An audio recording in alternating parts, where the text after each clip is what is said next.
Good evening, my good people of Nigeria. I want to talk for you. Say APC, they won't use crew, why you kukre to do everything now. That Gaba, so when we want contest with Buhari for primary election for APC, now conspiracy, Nigerians, they don't plan on. They don't plan on. Say, as Buhari don't fuck up now, everybody don't shout, say, make a change. Those people, that Gaba and Buhari, they don't combine together. They don't do secret meeting. Now I want to review so with all those APC where they call them Oshomule, Kakos. They don't conspire, say, they don't conspire, they won't bring that boy come outside. So that they will come say Buhari don't go. All the same way APC commit, that boy will come cover them. That small boy will come cover them up. Nigeria, whether APC bring anybody come, whether they not bring come, if they like me, they will carry person come, they say Nigeria market na be. Then they carry person come, say Nigeria market na be. Nigerians, APC, we don't tired of APC. We don't tired of PDP. The both party, they be failure. They be failure association of Nigeria. Now wait till I won't let you know with that one. PDP not get candidate. APC not get candidate. Those people, they don't betray us. They don't tire. War every day. So no matter who APC bring on, say they want do primary election. Say they call the primary election. They call say Gaba win Buhari. You know see. They won't come. We not be fool. We don't wise. When I tell those people, say we don't wise. If they like, may they bring a Jamaica and Gabriel and Heaven come. APC has failed. The same way PDP failed us. APC has even failed more than PDP. PDP is a failure. In fact, APC is times 100. So those two parties, if you check the PDP now, they don't even get candidate. Bukola Saraki, problem.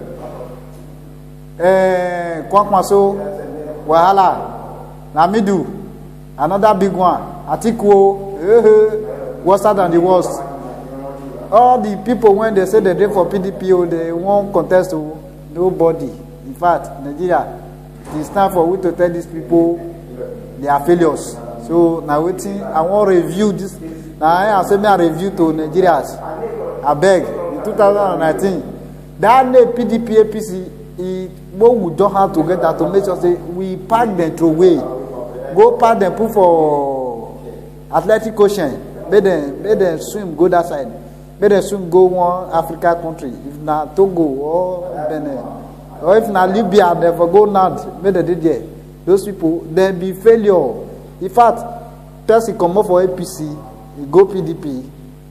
Those say thief. When they come up for APC, they say PDP not good, PDP not good. They pack go APC. They go there, go fail again. They say APC not good, they get APC not good. They come back to PDP. Those are the same thief when they work out pattern, they work out. They don't thief for this I finish. They come back and say they don't repent, say nah, this is not good again, this is good. That spirit of thieving and deceiving and lying and killing, when they start their body, it don't come out. So now I want to tell you now, my fellow country people, we don't tired of these people. They are deceivers, they are thieves, they are deceivers, they are betrayers. After we don't suffer, vote for them. They are picking not the vote. Oh. The time when we vote 2015, Buhari picking, you know vote. Jonathan picking, you know vote. See, at the day so for Shun now, another one don't there now, so they talk now. Everybody know. Ademola picking, you know vote. Waiting in the corner, that one went there for APC. He picking, you know vote. Now we won't be poor people. Now we that they use. So it don't reach the time when what they tell them say the sense when they use, I will pass their own. Now we won't do with that one. So APC and PDP, nothing they decide. Nothing. Now they say thief when they decide, now they decide. Who repent? The spirit when he call thief for APC, when he carry come PDP. e don comot for your body. So na so e be. They are all deceivers, thief. Na thief, na how say they be. They be thief. So e be.